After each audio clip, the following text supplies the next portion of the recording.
Voyons comment utiliser notre calculatrice pour obtenir la représentation graphique d'une fonction et l'étudier. La fonction choisie, f de x égale 3x au carré moins 5x moins 6. Je me munis de ma calculatrice et je vais donc, grâce au pavé directionnel, me placer sur le menu Graphes. Je valide et j'entre sur ce menu l'expression de la fonction. Alors 3, le x c'est la touche ici sous la touche rouge, x au carré moins 5x moins 6. Et je valide en appuyant sur Exécute. La fonction est saisie, je n'ai plus qu'à la dessiner, toujours en anglais, donc j'appuie sur F6. Voilà notre représentation graphique. Le problème c'est qu'elle est tronquée, il en manque un morceau, on ne voit pas tout, donc on doit modifier les paramètres de la représentation graphique pour voir la courbe dans son ensemble. Ça se passe dans le menu V-Window en appuyant sur F3. Alors là, quand on n'a pas d'idée précise ou quand l'exercice n'indique pas les paramètres, eh bien on essaye de viser un peu plus large dans un premier temps pour voir où ça nous emmène.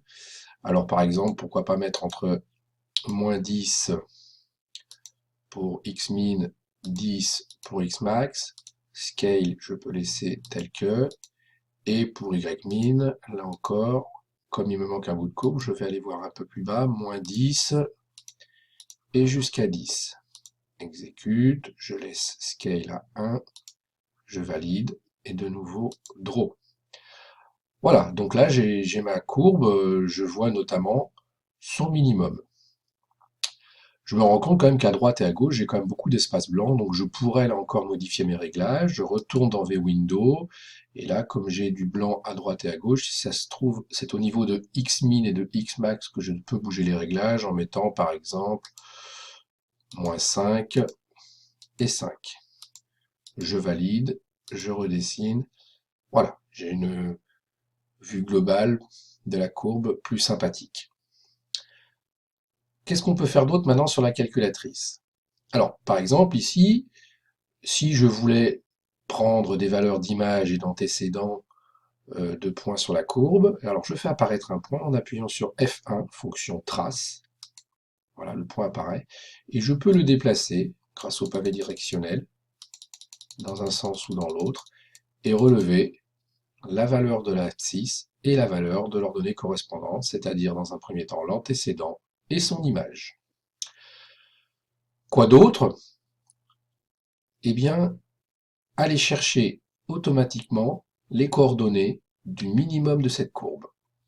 Ça se passe dans Gsol, F5, et j'y trouve une fonction max, une fonction min.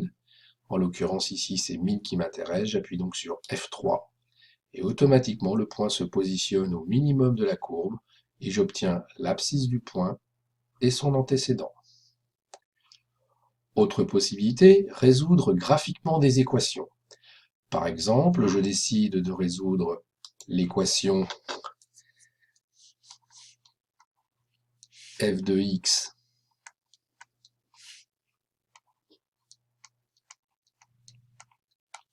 égale 3 par exemple.